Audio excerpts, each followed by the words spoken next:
आप बच्चे नहीं हो, आप लोगों को हित अहित का ज्ञान होना चाहिए।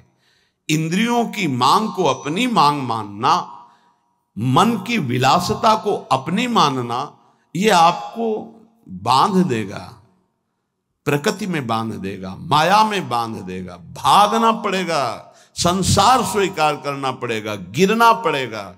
इस बात को अंदर से समझिए। आपको बहुत मजबूत रहना है।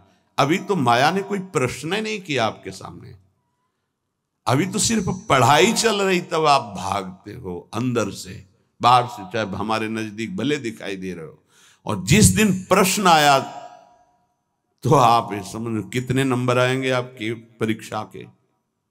पहले ही आप मांग कर रहे हो जगत की, तो जब प्रश्न आएगा कि एक तरफ जगत का आकर्षण, एक तरफ प्रभु का आकर्षण, तो आप उत्तर क्या दे पाओगे? क्योंकि पहले ही जगत का आकर्षण है, इसी को तो मिटाना है।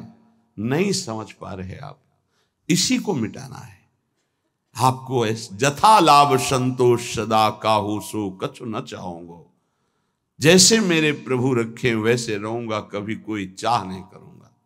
सच्ची मानिए, यदि आप सतमार्ग में चल रहे हैं तो कोई चाह नहीं रहे। जैसे आपसे पूछा जाए क्या आप पसंद करते हैं, नहीं बोलिए आप क्या पसंद करते हैं, किशोरी जी का नाम दे दीजिए हमें, इसमें रति हो जाए। नहीं, वैसे क्या पसंद करते हैं? किशोरी जी का धाम, दिव्य वृंदावन मेरे नेत्रों में झलकने लगे, दे दीजिए आप।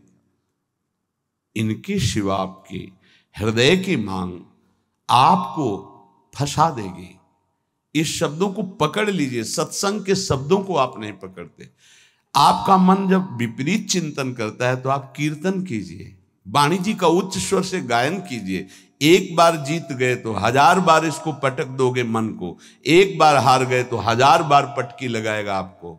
आप समझो, आप किसी विशेष कृपा से आप चल रहे हैं। अगर इस विशेष कृपा की अवहेलना करेंगे तो आपका परमार्थ रुक जाएगा। पूज्यपाद श्री उड़िया बाबा जी महाराज से स्वामी अखंडानंद जी महाराज प्रश्न करते हैं, बाबा यदि कोई हमारे गुरु और इष्ट की निंदा कर रहा है तो हमारा क्या कर्तव्य बनता है? यदि कोई हमारे गुरुदेव की इष्ट की निंदा करता है तो हमारा उस समय क्या कर्तव्य बनता है? उत्तर, उस उपासक को चाहिए कि उसके सामने जो इष्ट की निंदा या गुरुदेव की कर रहा है वहां से तत्काल हट जाना चाहिए, कभी भी दोबारा उसके पास नहीं बैठना चाहिए। नीति कहती है कि सहन नहीं करना चाहिए, लेकिन प्रीति कहती है कि उठ के चल देना चाहिए, लड़ाई झगड़ा नहीं करना चाहिए। बहुत ये व्यवहार की बहुत काम की बात है। प्रायः ऐसा संयोग मिलता है कि हमारे इष्ट और गुरुदेव की अवहेलना करने वाले हमारे रिश्तेदार, नातेदार, संबंधी ही होते हैं, माता या पिता या ऐसे। क्यों होते हैं? क्योंकि जब उनका कोई संबंधी भगवत मार्ग में चलता है तो फिर उनकी भावनाओं के विरुद्ध हो जाता है। अगर वो उनकी भावनाओं का ही केवल पोषण करने लगेगा तो इष्ट गुरु से विरुद्ध हो जाएगा, पक्का, आगे चल के देख लेना। और जब इष्ट गुरु की भावना में वो पुष्ट होता है तो उनकी लौकिक भावनाओं को वो कुछ भी नहीं गिनता। अब उनको लगता है कि ये जो हमारा पुत्र है या पुत्री है या पत्नी है या परिवार का सदस्य है, कितना हमें प्यार करता था, ये जब से गुरु जी से मिला, जब से उपासना में आया, तब से ऐसा हुआ। तो उसकी गुरु के प्रति, इष्ट के प्रति भी निष्ठा नहीं रहती, भक्ति नहीं रहती, और उसी के अंदर से माया निंदा करवाने लगती है, बहुत प्रियजनों के द्वारा। अब वहां क्या हमारा कर्तव्य है? हमको पास नहीं बैठना, हमको उनका विरोध नहीं करना। बाबा कहते हैं नीति तो आदेश करती है सहन ना करने की बात। संत शंभुश्री पद अपवादा कही सुनी तहां अस मर्यादा काटी जीव तासु जो बसाई, नीति कहती है। लेकिन बाबा कह रहे हैं भक्ति कहती, प्रीति कहती है कि हमको क्रोध नहीं करना, हमको वैर नहीं करना, बदला लेने की भावना नहीं करना और ना हमको सुनना है। कान में अंगुली डाल के तत्काल वहां से अलग हो जाना, उससे फिर पुनः मिलना नहीं, उसका संबंध हृदय से अस्वीकृत करना है। जो सहन करता है तो भगवान और गुरुदेव में उसकी प्रीति स्थित हो जाती है। यही जीवन का परम लाभ है। दूर का कोई करे तो चलेगा, बिल्कुल पास का करेगा, नजदीक एकदम विरोध शुरू होगा, बिल्कुल नजदीक शुरू होगा। आपको बचाना है अपने आप को और उसका भी मंगल मनाना है। भगवान से प्रार्थना करनी है कि इसकी बुद्धि शुद्ध हो जाए और अपने को उसके आकर्षण, संबंध, वचन तीनों से दूर हटाना है। क्योंकि भगवान की स्मृति स्वयं श्री भगवान है। अगर आप इष्ट और गुरु की निंदा सुनेंगे, करना तो बहुत दूर की बात, तो आपकी भगवत स्मृति गायब हो जाएगी, स्मृति चली जाएगी। स्मृति गई तो कुछ नहीं रह गया। यहां तक कि उपासक को भगवान से भी बढ़कर भगवान की स्मृति पर भाव रखना चाहिए। यस्य स्मरण मात्रेण जन्म संसार बंधनात्, जिनका स्मरण मात्र संसार में जन्म मरण के चक्र से मुक्त कर देता है, उन प्रभु की स्मृति को प्रभु से भी बढ़कर के मानना है। कोई कहे प्रभु से बढ़कर कैसे हो सकता है? तो प्रभु तो हमारे हृदय में है, लेकिन उनकी स्मृति नहीं है, तो नाना प्रकार के विकारों में हम बंधे बह गए। और जिस दिन से गुरु कृपा से भगवत स्मृति जागृत हुई तो हमें सुख मिला, शांति मिली, विश्राम मिला। दुख प्रभु नहीं दूर किए, प्रभु तो सबके हृदय में बैठे हैं। प्रभु की स्मृति भजन ने दुख दूर किया। गोस्वामी जी ने भी लिखा है कि सबके हृदय अछत अविकारी, सकल जीव जग दीन दुखारी, तहां वेद अस कारण भाखा। वहां वेद ऐसा कारण बता रहे कि भगवान तो सबके हृदय में अछत अविकारी सुख सिंधु विराजमान है, पर जीव सब दीन दुखी हो रहे हैं, विषयों के प्रति दीन और दुखी हो रहे हैं। उसका कारण क्या है? भजन नहीं है। भगवान के होते हुए दुख निवृत्त नहीं हुआ, लेकिन जे भी भजन प्रारंभ हुआ भगवत स्मृति, वो दुख को जड़ से मिटा दिया। इसलिए भगवत स्मृति भगवान से भी बढ़कर, ऐसे भगवान की स्मृति देने वाले गुरुदेव और जिनकी स्मृति ऐसे हमारे आराध्य देव, अगर इनकी कोई निंदा करे तो मेरा प्रिय कैसे हो सकता है? माया जहां आप एकाग्रता करके प्रभु में लगने की कोशिश करेंगे तो विविध रूपों में आकर आपको आकर्षित करेगी। आप आकर्षित ना हो, आप विरोध से परास्त ना हो, आप अपनी भक्ति को पुष्ट रखें। जो जीव मेरा और तेरा, मैं और मोर, इसी को महत्व दे रहा है, वो भगवान से प्यार नहीं कर सकता। क्योंकि भगवान से प्यार करने के लिए इस मेरा और तेरा को, लौकिक शब्द को मिटाना पड़ेगा। मैं सिर्फ प्रियालाल का हूं, प्रियालाल मेरे, बस ये हृदय की स्थिति होनी चाहिए। देख लीजिए, प्रभु में ऐसी स्थिति, अनन्य चिंतन तभी हो सकता है जब हृदय में बात आ जाए कि मैं प्रभु का, प्रभु मेरे, बस सिर्फ प्रभु मेरे। प्रभु का वैभव रचा हुआ नहीं, प्रभु का जो भी है वो उससे मेरा संबंध नहीं, प्रभु से संबंध है। प्रभु का रचा हुआ तो अखिल ब्रह्मांडों में रजोगुणी लीला हो रही, तमोगुणी लीला हो रही, सतोगुणी लीला हो रही। नहीं, हमें प्रभु चाहिए, ये लीला नहीं, ये माया नहीं। जितनी भगवान की स्मृति में जन डूबते हैं उतना ही आनंद का अनुभव होता है। पर जब हृदय में भोगों के प्रति राग होता है, और जब वो नहीं मिलता तो क्रोध हो जाता है, चिड़चिड़ा स्वभाव हो जाता है, नाक में गुस्सा भर जाती है। ये उपासक सावधान इस वृत्ति से। नहीं, अगला इसका जो कदम है उसका नाम है भय। राग भोगों का, बराबर भोग तुम्हें मिलते रहे ऐसा सृष्टि में कभी किसी को नहीं होता।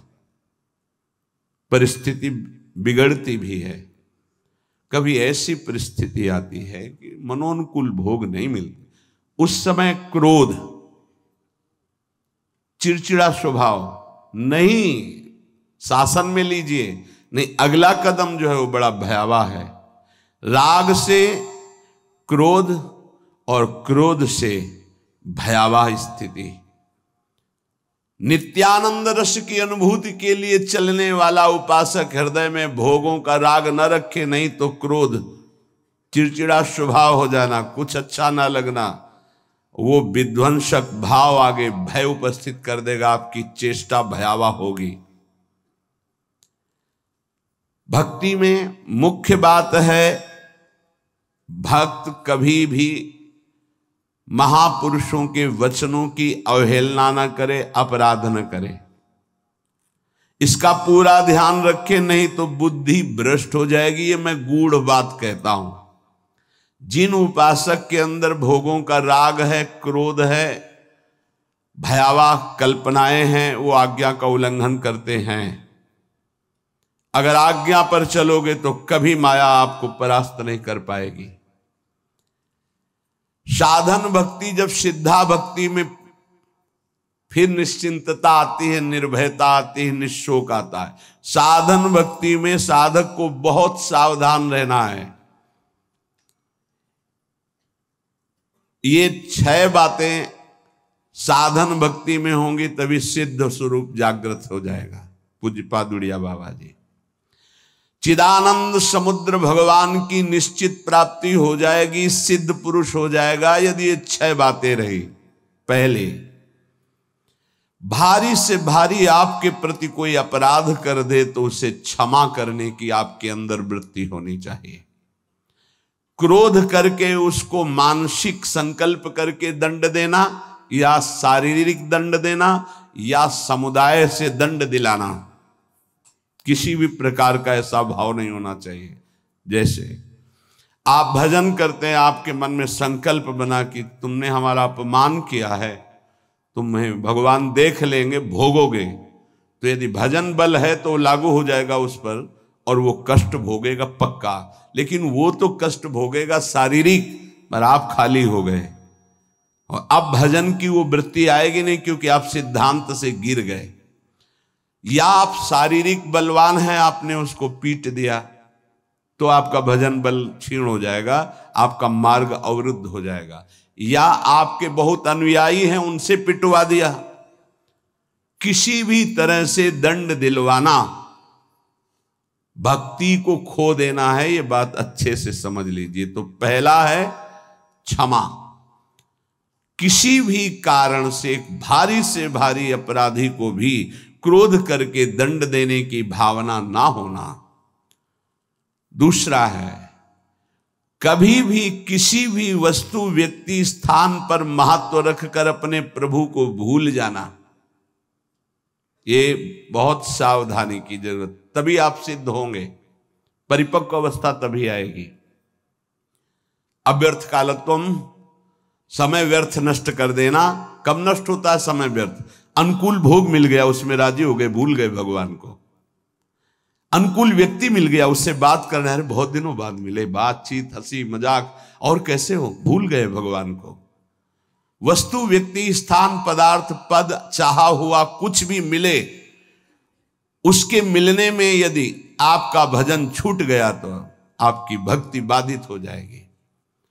ये सावधानी कहां है, किस साधक में? कोई बिरला ये ध्यान रखता है कि हमारे सामने अनुकूल वस्तु, व्यक्ति, पदार्थ, घटना, पद, ये अगर कोई भी आवे तो भी हमें अपने प्रभु का स्मरण नहीं छोड़ना, समय 1 मिनट व्यर्थ नहीं होने देना, सिद्ध बनने के लिए, भगवदाकार वृत्ति के लिए, भगवत साक्षात्कार के लिए।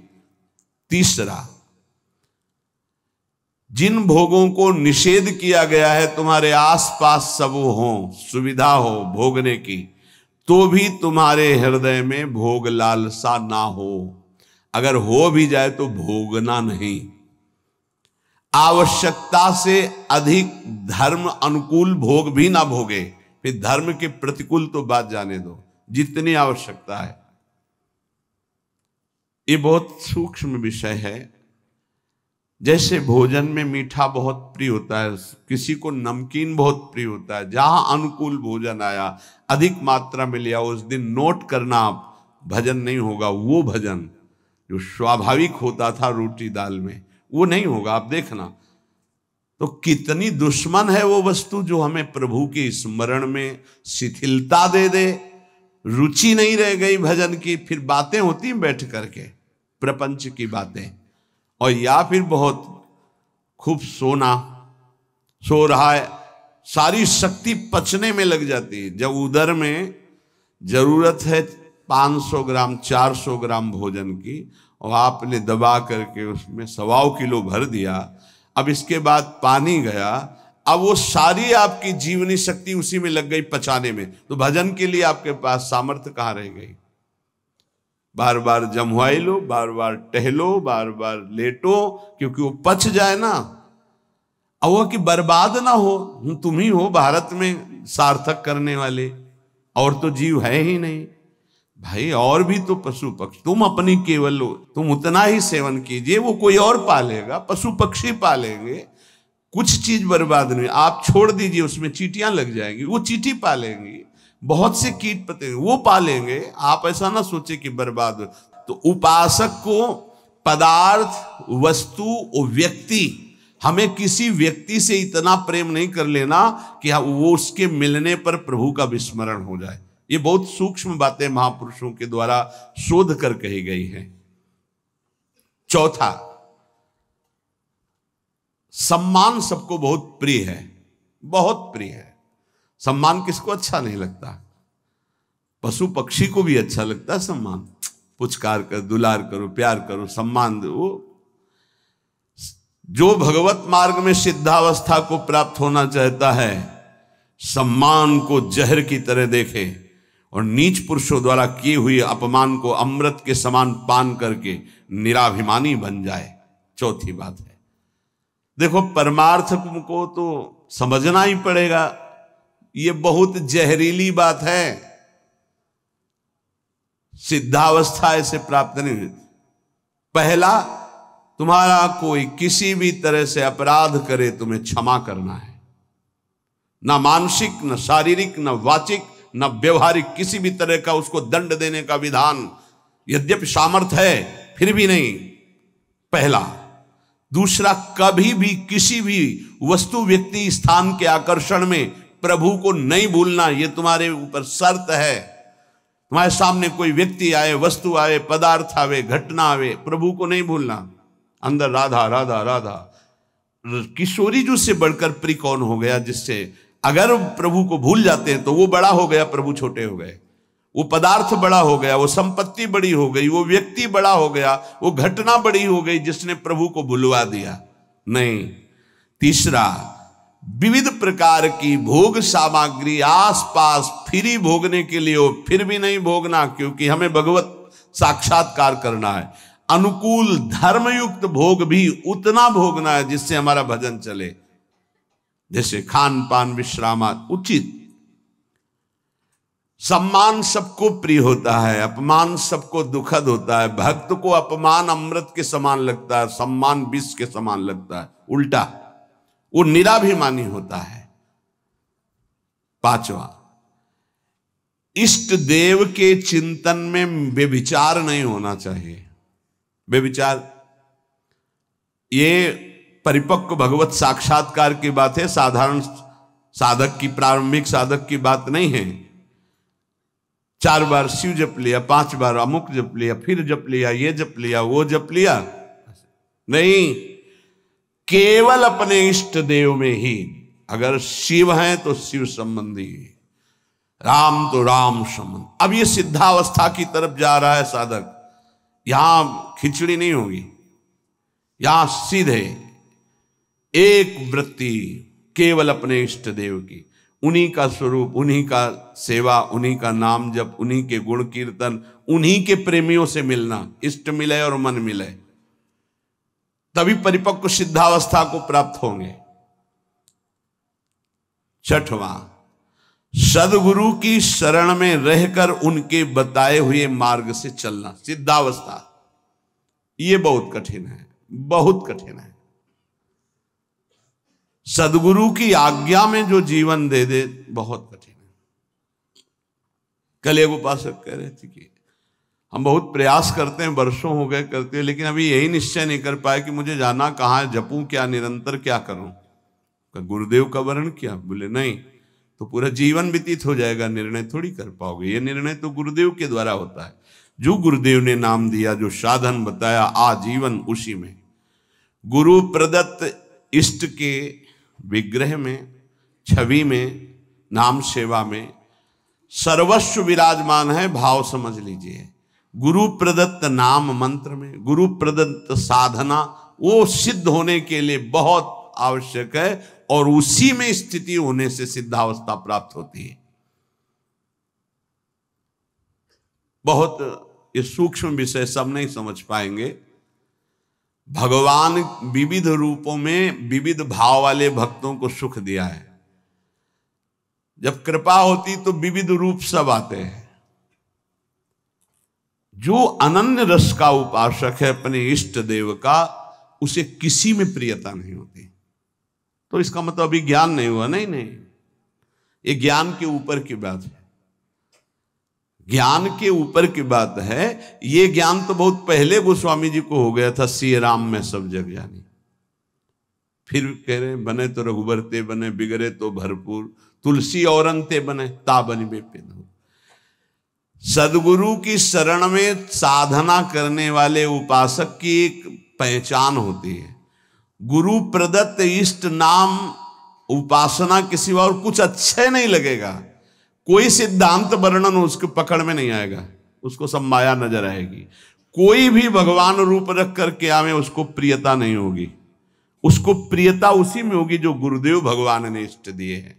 ये खास बात उस गुरु प्रदत्त साधन करने वाले महामहिम साधक में होती, ये सब में नहीं होती। बड़े से बड़े भगवत स्वरूप की रुचि नहीं रहेगी, उसकी रुचि नहीं रहेगी। अपने इष्ट का नाम, इस पे उसके प्राण न्यौछावर होते हैं। यही परिपक्व अवस्था में जाएगा उपासक। प्रभु के विविध रूप हैं, विविध छवियां हैं, विविध उनकी शोभा है, विविध नाम है। ये तब होता प्रारंभ में, विविधता में। लेकिन जब परिपक्व अवस्था की तरफ, तो गुरु प्रदत्त साधन और साध्य पर दृढ़ निश्चय, अपना कोई भाव। आजकल गुरु बनाने के लिए जब आते हैं तो पूरा रजिस्टर भरा होता है, कोरा कागज बनकर गुरु जी के पास जाया जाता है। अब लिखो इस पे, जो लिख दोगे आजीवन इसी पे लिखा रहेगा। लेकिन यहां इतना लिखने का अवसर ही नहीं, शिष्य बन रहे और पूरा रजिस्टर भरा हुआ है।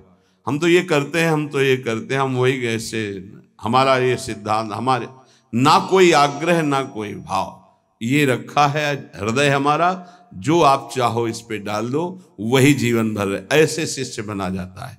सब अपनी भावनाएं हटाकर गुरुदेव के चरणों में। अब आप जो, ये नया जन्म हमारा है गुरु दीक्षा का, आप जो आज्ञा करेंगे वैसे ही हम चलेंगे। एक अबोध बच्चे की तरह गुरुदेव के चरणों में समर्पण। अबोध बच्चे की, मुझे कुछ पता नहीं, जैसा आप कहें वैसा मैं चलूं।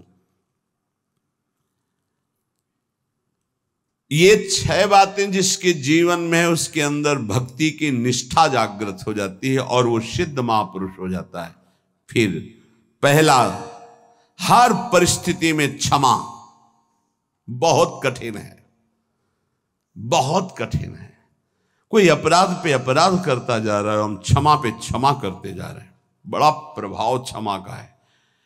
आप तो क्षमा कर रहे हो, उसका परिवर्तन शुरू हो जाएगा।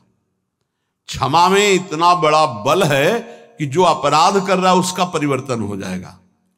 क्षमाशील ही परिवर्तन कर सकता है।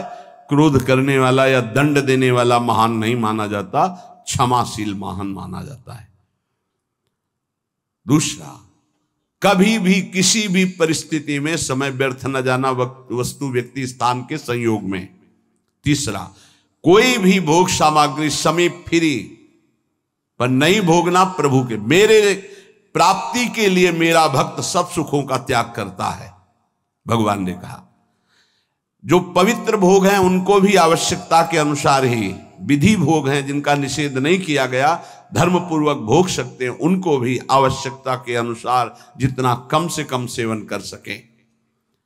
चौथा, सम्मान को विश्वत नीच पुरुषों द्वारा किए हुए अपमान को अमृत मानकर निराभिमानी रहना। पांचवा, निरंतर अपने गुरु प्रदत्त उपासना में आसक्त और इष्ट देव पे आसक्त, जो गुरुदेव ने बताए। छठवां, सदगुरुदेव की पूर्ण शरणागति, पूर्ण आश्रय, एकदम कोरा कागज बनकर वो जैसा जैसा कह रहे हैं वैसे चलने से भक्ति निष्ठा जागृत हो जाती। भक्ति निष्ठा जागृत होने पर वो सबसे अधम और छोटा अपने को समझने लगता है। अपने को इतना तुच्छ मान लेता है कि उसके भजन सेवा सद्गुण जितने हैं उनका उसके अंदर अभिमान ही नहीं आता। इसी कारण वो सिद्ध हो जाता है।